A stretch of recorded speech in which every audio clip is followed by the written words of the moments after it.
عزیزان سڵاو خۆشحاڵین لە بەرنامەیەکتری ڕاڤا بەدیدارتان شا دەبین. تەوەری بەرنامەکەمان گفتوگۆکردن ئەبێت لەبارەی شۆڕشی تەکنۆلۆژیا و کاریگەرێک گەورەکانی لەسەر کۆمەڵگا و تاک بە میوانداری زۆر بەڕێزان و خۆشەویستان کاک دکتۆر بەهات حەسی قەرەداخی مامۆستای زانکۆ و هاوڕێمان کاگەمان عەبدوڵڵا سوور میدیاکار و هاوکات بەڕێوەبەری تەلەڤیزیۆنی سلێمانی. بەخێر بن هاوڕێیان، خۆشحاڵین. زۆر سپاس، سەر بژیت. کاریگەری گەورەکانی تەکنۆلۆژیا و بەتایبەتیش لە پرسی گەیاندن و بواری میدیا و سۆشیال میدیا بۆ کرانەوەی کۆمەڵگەی کوردستانیش لەو 30 ساڵی ڕابردووە ئەو ئازادی کە لە هەرێمی کوردستان هەیە بۆ تاک، بۆ خێزان، بۆ کۆمەڵگا و مامەڵەی خەڵک لە ماوەی 30 ساڵی ڕابردوو لەگەڵ چەمکەکانی دیموکراسی و ئازادی و خۆ بەڕێوەبەری و هەمومانە وای کردو لەو 30 ساڵی ڕابردوو ئێمە خاوەنی ئەزمونێکین و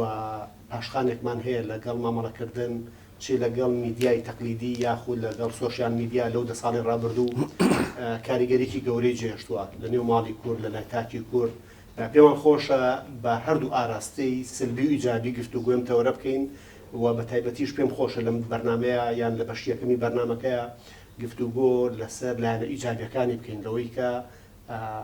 سۆشیال میدیا و میدیا و تەکنۆلۆژیا چەند توانی گۆڕانکاری کۆمەڵایەتی لە کۆمەڵگەی کوردستان دروستکە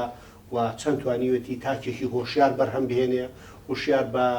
مانە گشتگیرەکەی لەسەر ژیانی تاک، لە بەشداری تاک لە پرۆسی سیاسیە، لە جفاتە. دکتۆر ئەگەر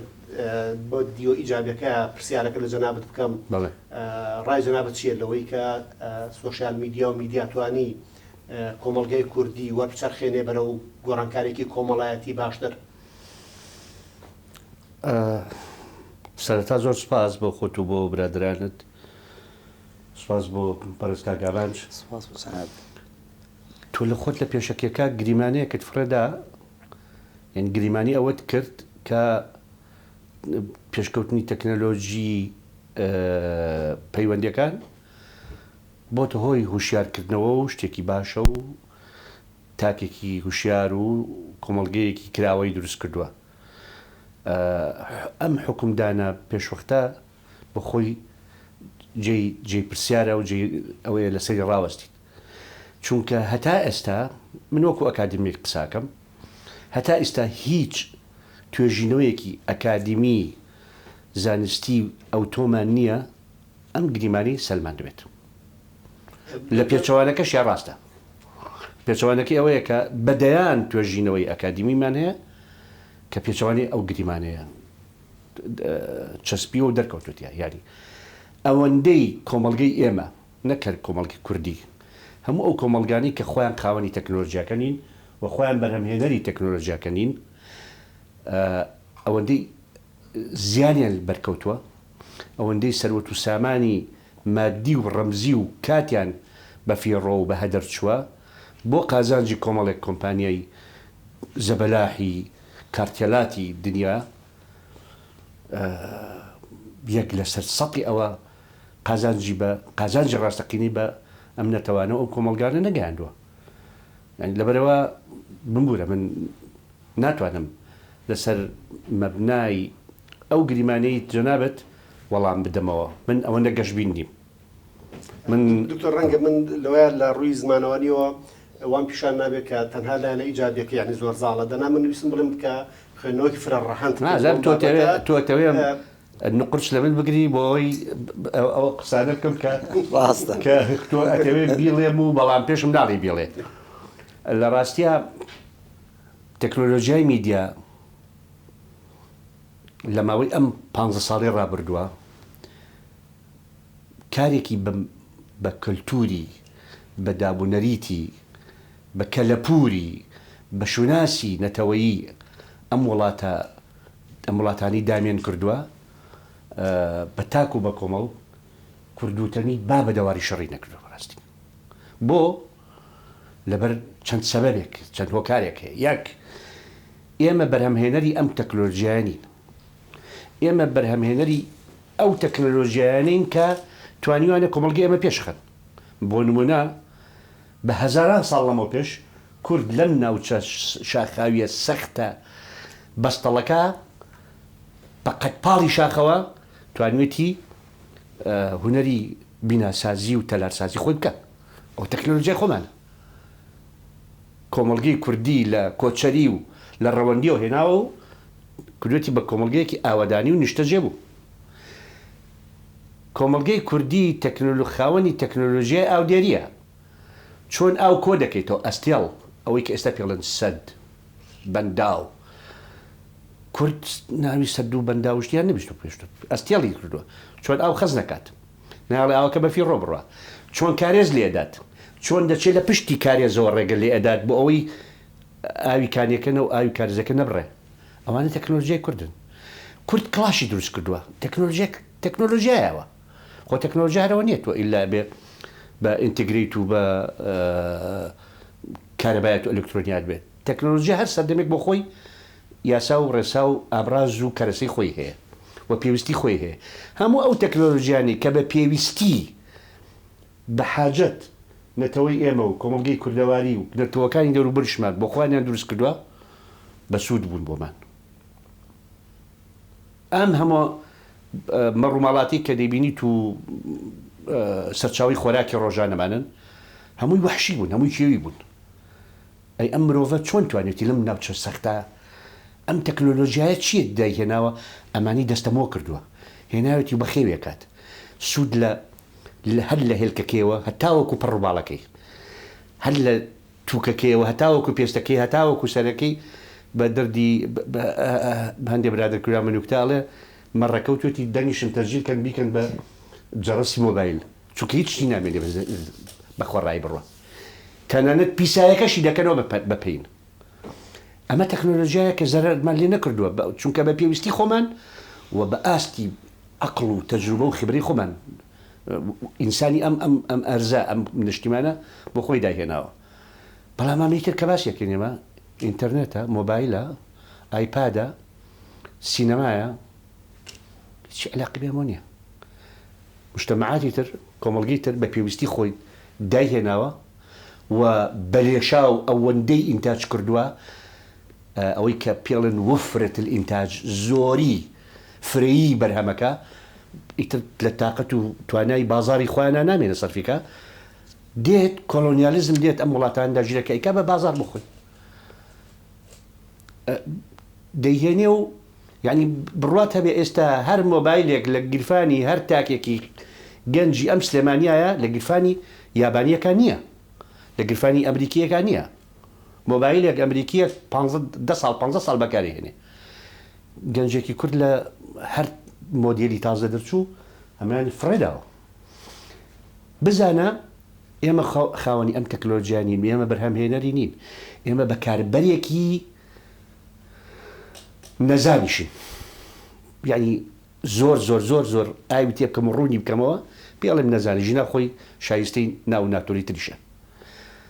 ئەم بەکاربەریە خۆ بە دیاری ناماندنێ بە هەدیە ناماندنێ بەس بێنە بەرچاوی خۆت کۆمەڵگەی کوردەواری لەم هەرێمی کوردستانە ئێستا بە پێ ئاخر ئامارەڵێن 6 ملیۆنی ئەم 6 ملیۆنە بەلای کەمەوە 5 ملیۆن مۆبایل لە گیرفانی خەڵکایە 5 ملیۆن مۆبایلیش لە جامخانەی هینەکانایە بەس بەم زەربی 500 دۆلارکە ئەو چ سەرۆت و سامانێکی ئەم وڵاتە لەناو ئەم جیهازایە کە بڕۆ سەیری سارە بکە 2 ملیۆن سارە بەسەر جادەکان ناسۆڵێتەوە 2 ملیۆنیش لە معرەزەکانن هەمووی زەربی 2 دەفتەرکە بە سەدان ملیار دۆلاری ئەم وڵاتە ئاسنە و معرەزە بۆ سووتان و بۆ گرگتن و بۆ دام بوو هیچ نیە هیچ بەرهەمێکی مادیت ناداتێ بەڵام دکتۆر لە کۆتاییە هەرێکێ لەم ئەمرازانە کاراسانێکی گەورەی بۆ ئینسان کردووە و لەسەر وشیاری ئینسان هیچ لەسەر گوزەرانی کاریگەرۆی نە ئێمە گوناحین کە سوود لە ئاسانکاریەکانی وەرگین خۆ ئەگەر ئەو ئاسانکاریانە نەبووە کۆمەڵگەکە ئەمە قبولی ناکرد لەگەر چی هەندێک تەکنۆلۆژیا هەیە هیچ کاراسانیش ناکە و هیچ قازانجێکش ناکەێنێت بەڵام هەیە چەند 100,000 کەس لە وڵاتە چەکی ناسایی لە گیرفانایە لە بەلاقەدەوەیە پێم ناڵی چەک ئیسوادەکە چییە؟ ژنی قوربەسەری پێکوژن کچەکانیانی پێکوژن لەسەر فولایەتی یەکتی پێکوژن ئەمەش تەکنۆلۆژیایە و بە ملیارەها دۆلاریش لەناو ئەو هینا سەرف کراوە بەهەرحاڵ تۆ خوێنمەسی بۆ کۆی بەرنامەکە بە تایبەتی لەوەی کە تەکنۆلۆژیا ئەوەی کە جەنەب کاکتۆر باسی کرد دواکەوتوی کۆمەڵگەی کوردی وەکو بەشێک لە کۆمەلگاکانی ڕۆژهەڵات ئەم کاریگەری خراپانەی هەیە بەڵام ئەشکرێ هەندێ لایەنی ئیجابی و هەندێ بەرچاو ڕۆشنیمان هەبێت لەوەی کە ئەم تەکنۆلۆژیایە بە تایبەتیش لە دیۆمیدیایەکەوە شتێک لە ئاگایی شتێک لە بەرچاو ڕۆشنی بە یان گەشەی کۆمەڵایەتی بە ئێمە بەخشی بێت. سوپاس کاکسەر بە سوپاس بۆ زۆر و ئامادەیی جەنابی دکتۆر بەهار. بەڵام من لە ڕوانگە زانستیەکەی جەنابی دکتۆر لە ڕووی ئەکادیمیەوە هاوڕام هاوکۆکم بە بۆ چوونەکانی بەڵام ڕەنگە درک بۆ بکەم دکتۆر لانی کەم ئەو حەقەبا بە من کە بڵێم هیچ شتێک بە ڕەها بە مطلق قەراری لەسەر نادرێت بەڕاستی سەرباری هەموو ئەو دیمەنانی کە جەنابی دکتۆر باسیەکە هەموو ئەو لێکەوتە نێگەتیفیانی کە ئەم شۆڕشە تەکنۆلۆژیە هێناوێتی لەگە خۆیان بەڵام بەشی خۆی کاراسانی باشی کردووە بۆ نمونە عیبارەیەکی ئەڵێن هەر لەسەر ئەم تەکنۆلۆژیە تازەیە ئەڵێ لە ڕووی مەوداوە لە ڕووی لۆکەیشنەوە دوورترین شوێنە لە ڕووی زەمەنیەوە بە چاوتروکانێک بۆێنێتە پێشەوە ئەمەیشەکە لە دیمەنە ڕاستە جیانێکی ئیفتیرازی بۆ دروستەکە جیانێکی گریمانەکراوە بۆ دروستەکە کە خاتە نای بەڵام ئەمڕۆ لە ئەخیر داتایە کە لە جەیەک خوێنمەوە لە ساڵی 2022 ئاڵێ نزیکەی 159 کۆمەڵگەی بەشەری پابەندە بەم تەکنۆلۆژیا تازەیەوە چۆتە نایەوە لەگەڵ یا کارلێشی کردووە ڕاستە سەرمایە گوزاریە ئەمە زۆر دروستە ڕاستە ینی پرۆژەیەکی زۆر سەرمایە گوزاریە من تەییدی ڕێی جەنابی دکتۆرەکەم ئەمە پرۆژەیەکی سەرمایە گوزاری بەڵام لە بیرمان نەچێت پرۆسەیەکی جیهانگیریە و ئەم سەرمایە گوزاری وا لێ کردووە بە سیستمی مۆبیل بە سیستمی جوڵاو لە وڵاتێک بۆ نمونە قوماشەکە دروست دەکەن لە وڵاتیشکە ئەیدرون لە وڵاتیشکە دیزاینەکەن لە وڵاتیشکە ساخیەکەنەوە ئەمە ئەم گلۆبالیزیشنەی هێناوەتەکایەوە کە هەلی کاری جارێکیکە زیاد کردووە لە دنیا ئیفتیرازی کەشە جارێکی تر من بەشە لایەنە پۆزیتیڤەکانی باش من لەلایەن نەگەتیڤەکان دیسانەوەڵێم هاوکۆکم بە چوونەکەی جەنابی دکتۆر بەڵام مەسەلەی ئەوەی بۆ نمونە لە ڕووی ئەو جیانە گریمانی کراوەیە جارێکێ چیەکە پرۆسی ئۆنلاینی بۆ دروست کردوین یعنی ئێستا گەرێمە دیقەت بین تەنانەت ئەو گەیمینانی کە ئەکرێ ئەو یاریانی کە ئەکرێ مناڵی ئەم جیلە ڕاستە کاتێکی زۆرە کوژێ بە دیارەوە ڕاستە چایمان دۆبێ بە دیارەوە هەموو لایەن نێگەتیڤەکانێتی بەڵام لایەنێکی پۆزیتیڤەیە سەیرەکەی مناڵێک لە کوردستان لەگەڵ مناڵێک لە بریتانیا مناڵێک لە نەرویج مناڵێک لە ئەمریکا لە وڵاتێکی لە بوقعەیەشی تر هەمویان کۆ بنەوە گەیمینێک یاریەکەکەن بەدەم یاریکردنەوە تەبادولی حیوارەکەن جارێکی کە لە شوناسی یەکترە پرسنەوە ئەمە جۆرێکە لە حیواری حەزارەت یعنی حیواری شارستانی لەم جیلە تازەیە دروست دەبێت بەرپا بێ حیوارێکی تازە بەرپا بێ ئەم حیوارە حیوارێکی داخلی نییە بەتەنیا حیوارێکی بڵێن توانین ناوی بنێن یونیڤەرساڵ ینی گردونیە چەمکێکی گردونی تازەی هێناوەتەکایەوە وای کردووە کە ئینسان لەم پەڕی دنیاوە بە ئاگا بێ بۆ ئەو پەڕی دنیا ئەگەر بینە سەر کە من پێم خۆش وڵا ئەو کاک سەربەز ئەو تەورەیە زیاتر قسەی لەسەرکەین مەسەلەی تام میدیا جەنابی دکتۆری اختصاسەکەی میدیایە دەی بزانم یعنی چکاری گەریەکی قورسی لەسەر میدیا بەچێش دکتۆر ڕاستی یعنی ئێمە پرۆسێکی تازە هێنایەکایەوە قۆناغێکی تازە هێنایەکایەوە بە هەویەشی تازەوە بە ناوی نیو میدیا نیو میدیا کۆتایی بە خەبەر حاجل هێناوە خۆش هەواڵی ناکاو لە سایی سۆشیال میدیا و پلاتفۆرمەکانی نیو میدیاوە کۆتایی پیاتوە من لەم تەلەڤیزۆنا گەرمێ هەواڵێک زۆر بە گەرمیگوڕی بڵاو بکەمەوە تا پەیامنێرەکەی هێنێتەوە تاکین بە قورجی پەخشە کاتێک زانیۆ داوە لە فەیسبوک بە ڤیولایڤێک هەمی بڵاوەتەوە خەڵک زۆر بەزووی دەستی بە هەواڵەکە گەشتووە و نەتیجە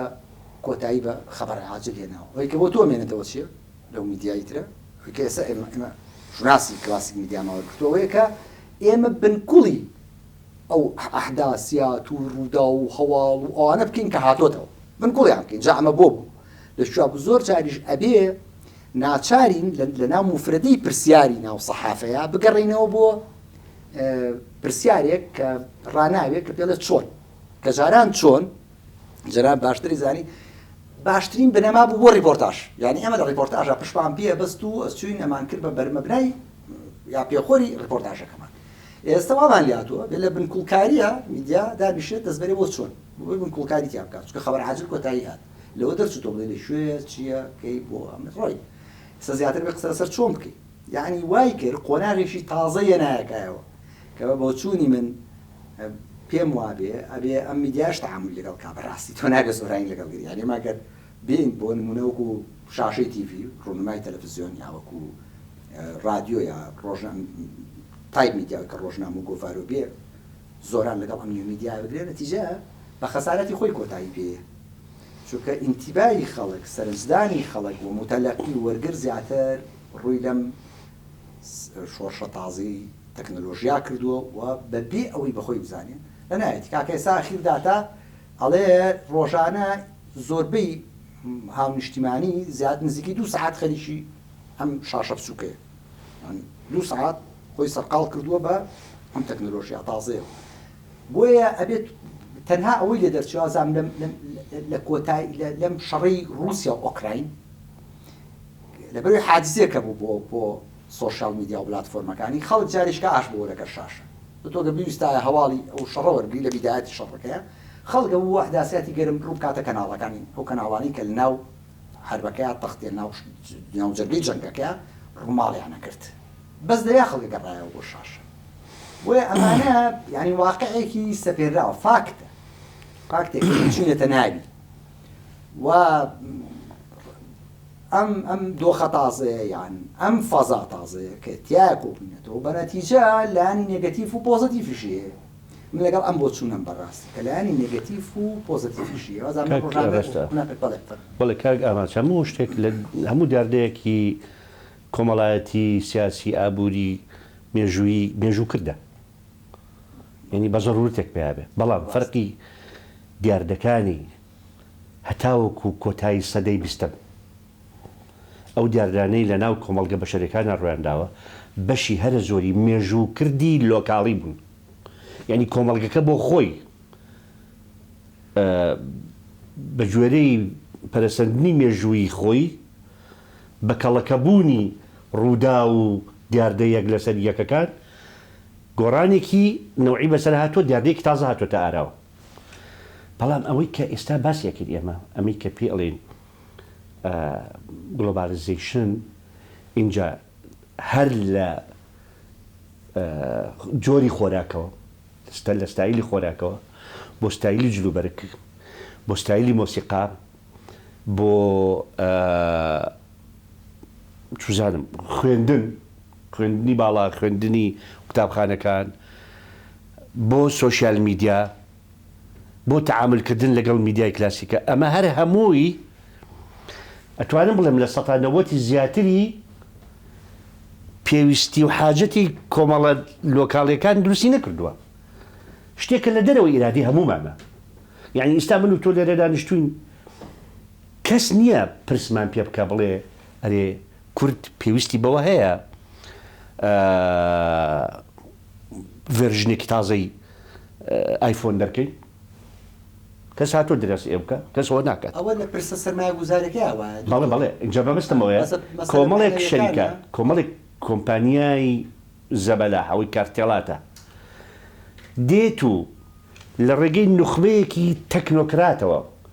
کە هیچ علاقیان بە فکرەوە نییە، هیچ علاقیان بە کۆمەڵناسی و بە دەروونناسی و بە پەروەردە و بە مێژوو بە ئەخلاقیاتی ژیانێک ئەخلاقیەوە نییە، دابڕاون لە شتانە کۆمەڵی تەکنۆکراتن ئایتین جەماعەتی فەنتازیای ڕکلامن جەماعەتی بازارسازی مارکتینگن چۆن فرسەتی ئیستثماری تازە بدۆزێتەوە ئیتر دابڕاون لە هەموو پێویستی ئەخلاقی و با بڵێن احتیاجاتی فکری و دەرونی و ناخی مرۆڤ دابڕاونەوە لەسەر ئاستی شکڵ لە دەرەوە ڕوخساری پێویستیە سیلعی و مادیەکان کاڵاکان بەس لەسەرەوە ئاستا زۆر بەچڕی ئیش لەسەرەوە دەکەن پێویستیە سیلعەیە ڕۆژانەکانی مرۆڤ یعنی چۆن ئەم کائینە ئیجتیماعیە کە لە خلالی 70-80 ساڵە دروست بووە چۆن دای ببڕن لە قیەم لە ئەخلاق لە ئایدۆلۆژیا لە دین لە تربیەت لە فەن لە ئەدەب لە چێژ بیکەن بە تەنیا بیکەن بە کەسێک کە ئیش بکات داهاتێکی هەبێ ئەم بەم دەستەی دەنێ ئەیخات ئەم دەستی و ئەم دەستی لێسەرنەوە هەر ئەوەی کە پارەکەی ئەداتێ لە یەک دەورە خولی بە دەوراکە و پارەکەی لێسەنێتەوە یا سیارەیاتێ یا مۆبایلیاتێ یا خەتی ئینتەرنێتی ئاتێ یا ئەمە ژیانی مرۆڤایەتی وانەوە جاران ژیانی مرۆڤایەتی قیەمی تیا بووە ئێستا ئەم قیەمانە نین یعنی مەبەستم چییە؟ مەبەستم وەیە هەموو ئەم شتانی کە باسمان کرد ڕاستە و تازە ئێمە تێوە گلاوین کە من کە دەڵێم گەشتبین نیم بە ضرورەت گەشتبین نیم ناکاتە معنای ئەوەی ڕەشبینم ڕاستە یعنی مەرج نییە کە من کەوتم گەشتبین نیم یعنی ڕەشبینم نا بەڵام واقعبینم بەوەی کە هیچ کۆمەڵگەیەکی ئێمەمانان لە توانایدا نییە ڕوبەڕووی ئەوە ئەم شاڵاوی تەکنۆلۆژیای ببێتەوە چونکە هیچمان نییە خۆمان شتێکمان نییە ژیانی سەردەمیانی پێبەرینە سەر بۆ چونکە نەکیانی سیاسیمان هەبووە نە ئازاد بووی نەکیانی اقتصادیمان هەبووە هیچمان نەبووە ئەوەی هەمان بووە ئاخر شت کە دروستمان کردبێت ڕەنگە 200 ساڵەوە پێش بێت دروستمان کردێت لەو شاخ و داخۆ مجتەمەعی گوندشینی کورد دروستی کردووە کورد لەوەتی هاتووەتە شار هیچ نازانم بکات هەر بەکارهێن بەرەو تەواو هەڵەستی سەر سەبارەت بۆی کە ئەگەر بۆ نمونەسیرم تۆرە بکەین وەکو بابەتێکی فەرڕەهەند یعنی ئەوەی جەنابەت واسیکەوی کاگەمەز واسەکە کە هەرێکە و لە گۆشەی خۆی و هەرێکە و دوو ڕەهەندن لە ڕەهەندێکی تەواوکەریشن یەکشن و زایدی و من پێم خۆشەوەی کە کاگەمەز باسیکە کە دیالۆگێک دروست بۆ لە نێوان گەنجێکی کورد و گەنجێکی ئەمریکی و یابانی و بە قازانجی شێ بە قازانجی گرنگ نەتیجەکەیە بە قازانجی چیە یەک توانی وتە یەک لە خلالی ئەم پرۆسەیە چەند گەنجی ئەمریکی تەعاتفی پێکردووە لەگەڵ کووردا و 4 کەلیمەی کوردی فێر بووە لە بەرامبەرە هەزاران گەنجی کورد زمانی کوردی بیر چۆتەوە نازانێت ساوەڕ بخوا نازانێت برنج خوا ئەسڵەن هەر خەریکی فاست فودە هەموو ئەخلاقیاتی لە مەعیدەیەوە هەتا تەقلی سەری هەمووی گۆڕاوە بەڵام بەرامبەریش ڕەنگە لە گۆشەی ترشۆ سێریکەین مرۆڤی کوردی بە کللتوری جیهانی ناساندووە سوودەکەی یعنی چ خێرێکمان بەس پێم بڵێت چ خێرێکمان لەمە دیوە چ خێرێکمان لەمە دیوە زۆر جار خێرمان لێ بینی بێ بەتایبەتی لە ئاشنابوون مەسەڵەن ئاخر خێری کورد کە لەمە دیوەتی ئەوە بۆ کە داعشیان تێبەرداین داعش سەناعەتێکی گلۆبالیزیشنە بە هەرچی دەوڵەتانی دنیا هەیە پێکەوە داعشیان دروست کرد و ئەگەر بەشداریان لە دروستکردنیشیان نەکردبێت بەشداریان لەوە کردووە کە چۆن چاوپۆشی لێ بکەن چۆن دروستە بێ و گەشەکات لەم کوڕی ئەرزیا هاتن پەلاماری ئەمەیاندا بێدەسەڵاتترین میلەت بەڵام ئەگەر بۆ نمونە هەروەکو لایەنەوەی کە سەیریکەین کوردیش قازانجی کردووە لەوەی کە قەزیەکەی بردوتە مەحفەلی نێودەوڵەتی لەگەڵ دەیان جیاوازە دیارە هەر لە دوایەوە بودجیان لێ بڕین دوایەوە حساریان قسە سەرمان دوایەوە ڕفراندۆمیان لە ناو بردین هەموو ئەمە دیمەنە سیاسەکانێتی بزڵت بەڵام ئەو موامەراتانەیە کە هەیە سەرمان و بەشێکی پێوەنی بە ئەو هەیە ئەوەی کە تا ئەوترا وەک مافی مرۆڤ لە شیعارە زیاتر نەبوو درۆدە لەسەر دەرچوو هەمووی درۆدە لە سێشی سەڵحی دەرچوو هیچ کە نەبوو بەڵام لەسەر ئاستی ینی فرد کە قساکەین ئێمە ئەوەی کە تەسیر لە لۆبیاکە ئەوەی کە تەسیر لە ڕێی عامەکە یعنی بۆ نمونە ڕاستە خۆم لەگەتەی دێم ڕانی جەناب دەکەم بەڵام پێشمەرگە بوو بە سیمبۆڵێک بەسەر ئاسی دنیا کە سیمبۆڵێکە بۆ ڕووبوونەوەی تیرۆر بەستەڵت پێشمەرگە بە ئازاتی خۆی ئەمەی کرد بەڵام مەبەستمە دەنگانە و نێودوڵەتێکە یانی ڕێ ئەم حیوارەوە جارێک کە ئەما ڕوا ئەم فەزایە دەرفەتێک ئەیە بەوەی کە بۆ نمونە مناڵێک گەنجێک پیاوێکی پیرپی درێژن نازانم لە ئەمریکا مقاومەت و ئازایەتی و لێبڕان و وڵات پارێزی و نیشتیمان پارێزی پێشمەرگەیەکە بینی ڕاستە بەرخودانی پێشمەرگە کاگابانج ئەگەر بچیتە سەر ڕووبارێک و بە گۆزەیەکی کونتیەوە بوو ئەو گوێزیتەوە بۆ ناوماڵەکەی خۆت ئەو قەترە قەتری ئاوە لە ڕژێ لە ڕێگا پاش ساڵێک گوڵ وجیا سەوزایی دەرەچێت لە شوێنەکەی ئێمە وەک ئەومان لێ هاتووە دیمەنە عالەمیەکە ئاوەکەی گواستەوە لە چیمەنە لە جۆگەکە بۆ ماڵەوە بەڵام هەندێک دڵۆ پشی لێ کۆتە خوارەوە لە سای ئەو دڵۆپەوە سەوزایەک دروست بوو ئێمە خێرێکمان لە بینیوە بەڵام بڵێ ئەمە وڵا ئێمە لە مۆقعەکەین ئەتوانین 150 نەک 150 سوودمەند بین لەم پێشکەوتنە تەکنەلۆژی و پەرسەندنە جیهانی و گلۆبالیزیشنە وەڵاهی بڕواکەم من یعنی غەدرێکی زۆر گەورە لە خۆمانەکەین چونکە ئێمە ئەو دڵۆپی ئاوەردە ڕژاوەکەی شتێکمان بەرکەوتووە یعنی خۆ ئەگەر خەڵک لە مەریخیش بژی هەر ئەوەنەی بەرکەوتووە شتێکە بەڕاستی واقعی هاتووتە پێشەوە فەسایەکەی فۆرمێکی هەموو شوێنتە ناوی نەچوونەتە ناوی ئێستا ئێمە خراوینەتە ناوی لەو ڕانگەیە مەفروزە قسە بکەین ئێمە یعنی ئێمە ئێستا ناوێت خزانینەتە ناوی تێوەگلاوین هەر شتێکە چۆن معاملە لەگەڵ ئەم وەزعە ئەەکەین باشە خۆ دوکتۆرەمە هەر ناو هەرێمی کوردستان نەخێر تەواوی گردوونی نەخێر هەموویەتی یعنی هەموو مرۆڤایەتی پێوەی ئەگە قەرار بێم قسانی جەنابەت کە من بەڵام هەریەکەی بە نسبەتێک هەریەکەی بە نسبەتێک و نسبەتی مەترسیەکە لەسەر شوناسی ئەو کۆمەلگانە جیاوازی زۆر زۆرە یعنی لەسەر کۆمەلگەی ئێمە بۆ 15 ساڵی داهاتوو من ئەم قسەیە ئەەکەم ئەگەر من نامێنم ئێوە ئەمێن ئینشەڵا 15 ساڵی تر شتێک بە ناوی زمانی کوردی نامێنێت شتێکی مشەوە کائینێکی مشەوەهی لە ڕستەیەکە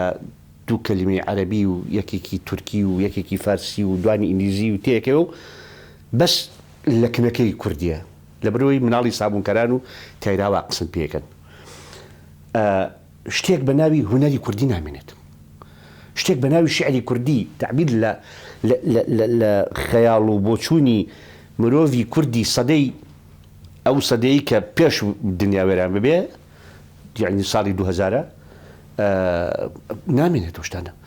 مناڵێک نابینیت بزانێت سێ مانگ لەو پێش چی ڕوویداوە لەو میلەتێکی خۆی هیچ شتێکی وانەیە چونکە لەحزە بە لەحزاژی ئەکەوێتە ناو دەستارێکەوە کە ناتوانێت ئاور بداتوە ئاور بداتەوە تیاچووە هینتان بینیوە ئێوە سکەی خەتی ئیشی معمەلە ئینتاجە گەورەکانتان دیوە بە جاری مەسەرەن 200 ژن لەمبەر 200 ژن لەو بەروەستاون شت بژارەکەن یعنی ئەو شتێکێتە بەردەمیان بەپەلە ئەبێ بزانێ ئەم کوپە کە بەردەمیان ڕۆشت دەستکەکەی شکاوە ئەگەر دەستکەشی فڕێ بداتە دەرەوە ئەگەر تەبعکی جوانە و فڕیاتە دەرەوە هەر بەس ڕێگە بە دروستەکان بە ساغ بێ ئەوە بڕوە یەک لەحزە ئاور باتەوە یعنی یەک لەحزە ئاگای لە خۆی نەبێ هەر چای بخوری ئاوایە بکات دوانی سەقەت بە بەردەمیان ڕۆشتون ئەوەی تەنیش مەسئول نییە لێ